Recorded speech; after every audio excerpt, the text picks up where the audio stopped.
السلام علیکم ورحمۃ اللہ وبرکاتہ۔ پیارے دوستو، کیفی نیٹ ورک 1 کے میں آپ کا خیر مقدم ہے۔ آج ہم لائے ہیں ایک ایسی کہانی جو آپ کے رونگٹے کھڑے کر دے گی اور آپ کے دل کو چھو لے گی۔ یہ کہانی ہے ایک ایسی عورت کی جو ہر محرم کے مہینے میں قبرستان میں ایک خاص قبر پر جا کر اپنے چپلوں سے اسے مارتی تھی۔ آخر اس قبر میں دفن شخص نے ایسا کیا کیا تھا کہ عورت سالوں بعد بھی اس سے اتنی نفرت کرتی تھی؟ اس واقعے کا راز جاننے کے لیے ہمارے ساتھ آخری سانس تک بنے رہیے گا، کیونکہ اس کہانی کے اند میں آپ کو ایک ایسی عبرت ملے گی جو آپ کی زندگی بدل سکتی ہے۔ تو چلیے شروع کرتے ہیں۔ دوستو، اگر آپ ہمارے چینل پر نئے ہیں تو ہمارے چینل کو سبسکرائب کر لیجئے گا اور ایک لائک ضرور کیجئے گا۔ کمنٹ میں اللہ اکبر ضرور لکھیے گا اور اپنے دوستوں کے ساتھ شیئر ضرور کر دیجئے گا۔ دوستو، میرا نام سلیم ہے اور میں ایک چھوٹے سے قصبے کے قبرستان میں گورکھن میں 4 سال سے میں اس قبرستان میں کام کر رہا ہوں۔ میرے ابا رکشہ چلاتے تھے اور امی گھروں میں برتن ماز کر گھر کا خرچہ چلاتی تھی۔ ہمارا خاندان سادہ تھا، لیکن محرم کا مہینہ ہمارے لیے بہت اہم تھا۔ امی ہر محرم میں گھر میں چھوٹی سی مجلس کرتی، نظر و نیاز تقسیم کرتی اور ہمیں سکھاتی یہ مہینہ عبادت اور انسانیت کا ہے۔ میں بھی محرم میں گاؤں کے باہر سڑک پر ستو اور پانی کی بیل لگاتا تھا، لیکن زندگی نے مجھے اس موڑ پر لا کر کھڑا کر دیا جہاں مجھے پڑھائی چھوڑ کر قبرستان میں نوکری کرنی پڑی۔ یہ کام آسان نہیں تھا۔ راتوں کو قبرستان میں عجیب عجیب آوازیں سنائی دیتی، کچھ لوگ کفن چرانے آتے، کچھ کالے جادو کے لیے شیطانی حرکتیں کرتے۔ میرا فرض تھا اس جگہ کو ان برائیوں سے بچانا۔ پہلے محرم کی بات ہے جب میں نے ایک عورت کو قبرستان میں دیکھا۔ اس کا چہرہ نقاب سے ڈھکا تھا، لیکن آنکھوں میں غصہ اور درد صاف جھلک رہا تھا۔ وہ ایک خاص قبر کے پاس بیٹھی تھی، کبھی چپلوں سے قبر پر مارتی، کبھی زور زور سے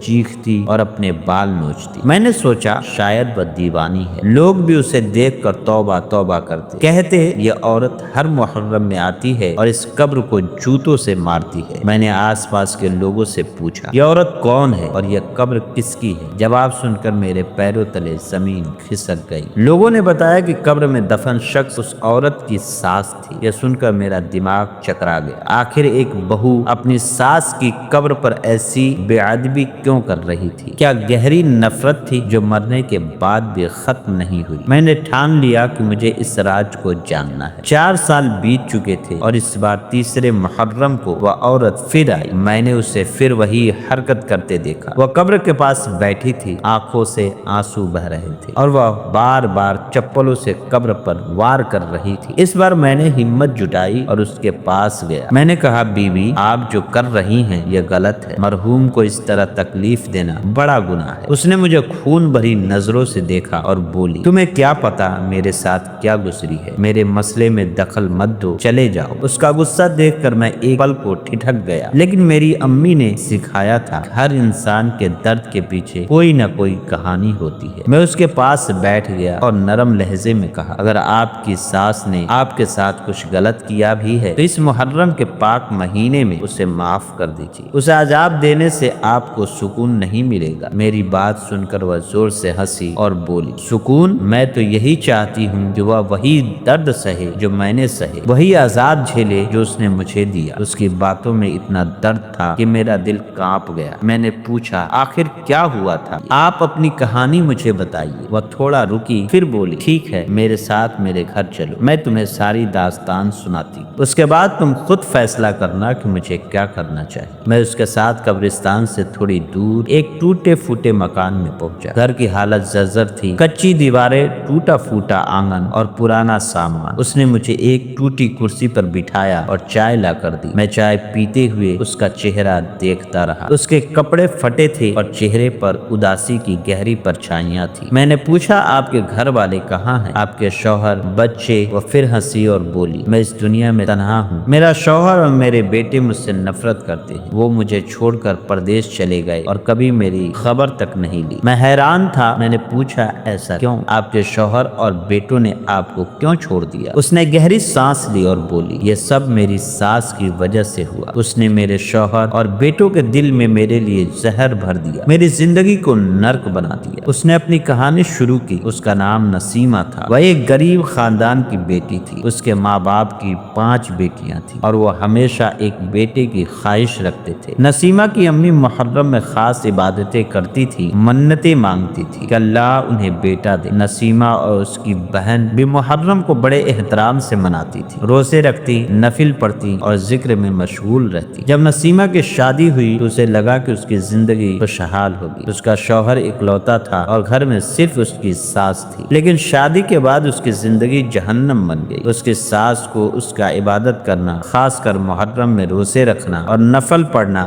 بالکل ناگوار گزرتا تھا۔ وہ نسیمہ کے شوہر سے کہتی، یہ عورت جادو ٹونا کرتی ہے، دن رات منتر پڑھتی رہتی ہے، اس سے میری طبیعت خراب ہو رہی ہے۔ پہلے محرم میں نسیمہ نے اپنی عادت کے مطابق روزے رکھے اور عبادت کی، لیکن اس کی ساس نے اس کے شوہر کو بھڑکا کر اسے اتنا مارا کہ وہ ادھمری ہو گئی۔ محلے والے تماشا دیکھتے رہے، لیکن کسی نے اسے بچانے کی ہمت نہیں کی۔ ساس نے اس کی نماز اور روزوں پر پابندی لگا دی۔ اگر وہ تسبیح اٹھاتی تو ساس اسے چھین لیتی اور کہتی، تو میرے بیٹے کو مجھ سے چھیننا چاہتی ہے، تو جادو ٹونا کرتی ہے۔ شادی کے کچھ سال بعد نسیمہ کو 2 جڑواں بیٹے ہوئے۔ اس نے سوچا کہ اب شاید سکون آئے گا، لیکن ساس نے اس پر اور سختیاں شروع کر دی۔ وہ روز شوہر سے نسیمہ کی جھوٹی شکایتیں کرتی، یہاں تک کہ کہتی نسیمہ کا کردار خراب ہے، وہ گھر سے باہر چلی جاتی ہے۔ ایک بار ساس نے نسیمہ کو چھت پر صفائی کے لیے بھیجا اور محلے کے ایک آوارہ لڑکے کو بلا کر اس پر الزام لگایا کہ وہ اس کے ساتھ غلط کام کر رہی تھی۔ شوہر نے بنا سوچے سمجھے نسیمہ کو اتنا مارا کہ اس کے دونوں بازو ٹوٹ گئے۔ اس کے بعد نسیمہ کو اس کے ماں باپ کے گھر بھیج دیا گیا۔ ماں باپ نے بھی اسے واپس سسرال بھیج دیا، یہ کہہ کر کہ اس کی بہنوں کی شادی میں دقت ہوگی۔ نسیمہ اپنے بچوں کی خاطر سسرال لوٹ آئی، لیکن وہاں بھی اس کی ساس نے اسے چین سے نہیں جینے دیا۔ کچھ سال بعد نسیمہ کو ایک اور بیٹا ہوا، جس کا نام اس نے بنیامین رکھا۔ بنیامین کے آنے سے شوہر کا رویہ تھوڑا نرم ہوا۔ اس نے ساس کو سمجھایا کہ نسیمہ کو عبادت کرنے سے نہ روکا جائے، لیکن ساس کا دل ابھی بھی نفرت سے بھرا تھا۔ ایک دن جب نسیمہ محرم میں عبادت کر رہی تھی، ساس نے پھر سے سازش رچی۔ اس نے شوہر کو بھڑکایا اور نسیمہ کو گھر سے نکال دیا۔ اس بار ماں باپ نے بھی اسے ٹھکرا دیا۔ نسیمہ سڑکوں پر بھٹکنے لگی۔ وہ خودکشی کرنے ہی والی تھی کہ ایک بوڑھی فقیرنی نے اسے بچا لیا۔ اسی کے ساتھ وہ اس ٹوٹے پھوٹے گھر میں رہنے لگی، لیکن اس کا درد ختم نہیں ہوا۔ وہ محرم میں اپنی ساس کی قبر پر جاتی، کیونکہ اسے لگتا تھا کہ اس کی ساس نے اس کی زندگی برباد کر دی۔ نسیمہ کی کہانی سن کر میرا دل بھر آیا۔ میں نے کہا، نسیمہ بھی آپ نے بہت درد سہے، لیکن اس قبر کو چپل مارنے سے آپ کا درد کم نہیں ہوگا۔ اس محرم میں اپنی ساس کو معاف کر دیجیے، اللہ معاف کرنے والوں کو پسند کرتا ہے۔ شاید یہی آپ کے لیے سکون کا راستہ ہو۔ نسیمہ خاموش ہو گئی۔ اس کی آنکھوں میں آنسو تھے، لیکن اس بار غصہ نہیں بلکہ ایک عجیب سی شانتی تھی۔ اس نے کہا، شاید تم صحیح ہو سلیم، میں کوشش کروں۔ پیارے دوستو، یہ کہانی ہمیں سکھاتی ہے کہ نفرت اور بدلے کی آگ ہمیں صرف جلاتی ہے۔ معافی کا راستہ مشکل ہو سکتا ہے، لیکن وہی سکون کی راہ ہے۔ اس محرم میں اپنے دل سے نفرت نکالے اور معافی کا دامن تھامے۔ اللہ آپ کی ہر دعا قبول کرے، آمین۔ کیفی نیٹ ورک 1 کو سبسکرائب کرنا نہ بھولے اور اس کہانی کو لائک، شیئر اور کمنٹ کر کے بتائیں کہ آپ کو یہ کیسی لگی۔ اگلی بار پھر ملیں گے ایک نئی داستان کے ساتھ۔ تب تک کے لیے آپ ہمیں اجازت دیں۔ اللہ حافظ۔